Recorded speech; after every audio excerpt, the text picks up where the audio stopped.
Hi guys, welcome back to a new episode of Wake&Tech. Today in this video, I'm going to show you how you can log into your Metabank with Netspend's account.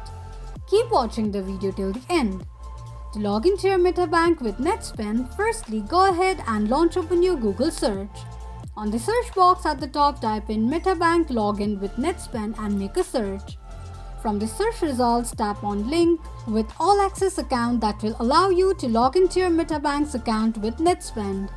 On the next page, enter your username and password associated with your Metabank's account and tap on login. If you want your username to be remembered next time you log in, tick mark on the box that says remember username.